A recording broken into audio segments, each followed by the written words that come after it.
Welcome. So in this lecture, I'm going to go through improper integrals kind of by example. I'm going to show you an example of convergent and divergent. And then we'll do this more generally in the next lecture. So let's get started. So I first want to go through a convergent improper integral. Oops, this is the yellow, not the green.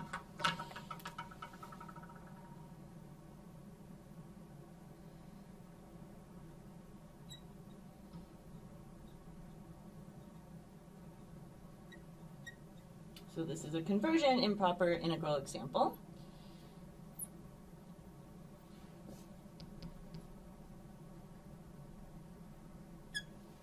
Okay, and this is an example in particular with an infinite bound. So let's put that here, so with an infinite bound.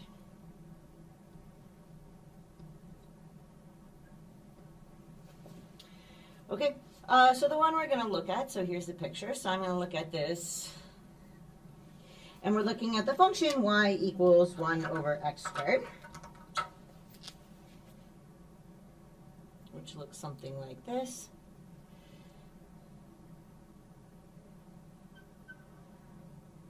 Okay, so this is y equals 1 over x squared. And we're going to start at some kind of x equals 1.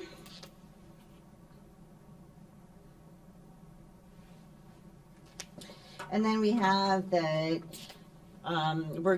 this bound is gonna approach infinity. And, okay, so we're starting at x equals 1. This bound is approaching infinity. And we're gonna look at this area here.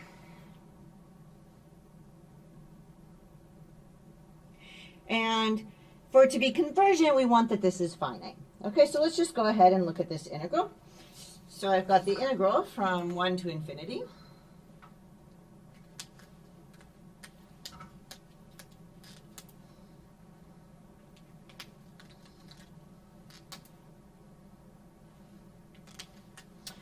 And I'm taking 1 over x squared dx.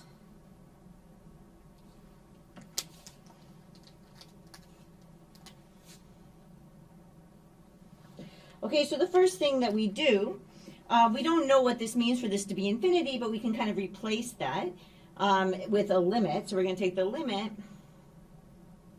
as, and then we're going to replace this with a t, and we're going to take the limit as t goes to infinity.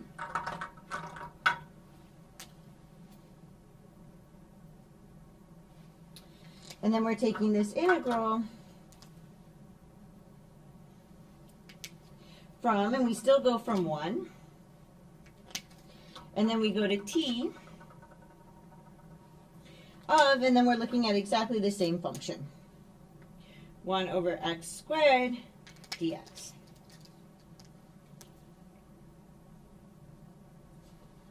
Okay, now, what is actually happening here? So if I take a particular t here, right, what I'm actually looking at is so for this t here, I'm looking at this area like this, okay? But then as t goes to infinity, so instead of just looking at here, I look at more and more and more, and so in the limit, I'm actually looking at all of that area. And that's all that we're doing there. And now we can just integrate this. Apart from the limit, we can just integrate this exactly how we normally would. Okay, keeping the limit in there. So we're going to look at, I'm going to put a line here for myself. So this is going to equal the limit as t goes to infinity of, and then I'm just going to take, so I need to integrate this, so I'm going to get minus 1 over x. Let's put this here. Because I'm going to take the limit of this whole thing, where I'm going to put in these bounds 1 and t. Okay, so I still have this bound 1, and then the bound that's varying is this bound t. And by varying, I mean as we take the limit, as we go to infinity. Okay? And then we can just compute this, right? So then we can just put that in. So this is going to equal, and we're going to get the limit as t goes to infinity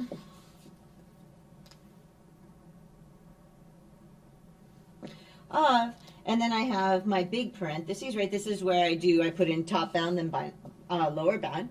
So I'm going to go like this, and I'm going to put in, so I'm going to go -1 over parentheses here, and then -1 over parentheses here. Okay, my top bound is actually my t, so that goes in right there. My bottom bound is still my 1. Okay, so what does this end up looking like? What this ends up looking like is, okay, so this is going to equal the limit as t goes to infinity. I'm just going to make it a little bit easier to see what's going on. So I have the limit as t goes to infinity of, well, let's just kind of look at what each thing is here. So we have a minus minus. So this is just 1.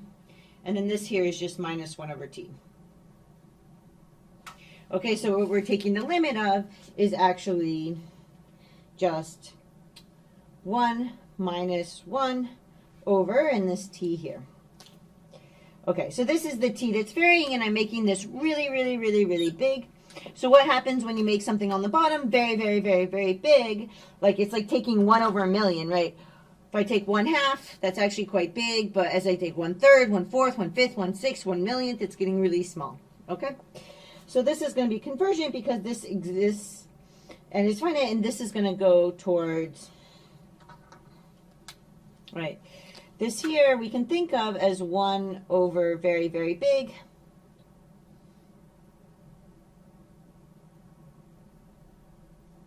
Right, and 1 over very, very big is actually going to go to 0.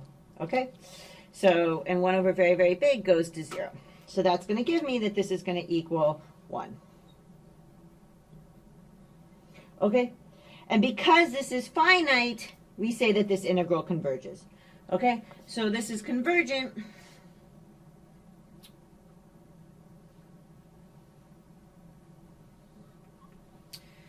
Okay, so because this is finite,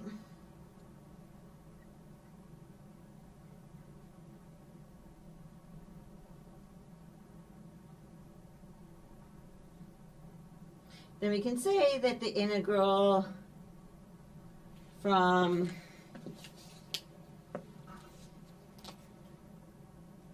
one to infinity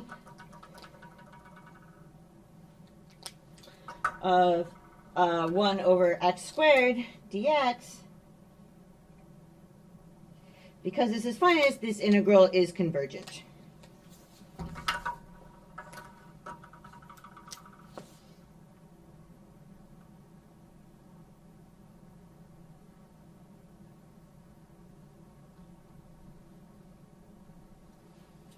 Okay, so what did I do? So let's just kind of recap here, because what I'm doing is I know how to compute this area for some fixed t, and then I'm going to make this t get bigger and bigger and bigger and bigger and bigger, and look at what that integral would actually approach, what that area is actually approaching. Okay, so my way of doing that is to replace this infinity with a t, and I'm taking the limit as t goes to infinity.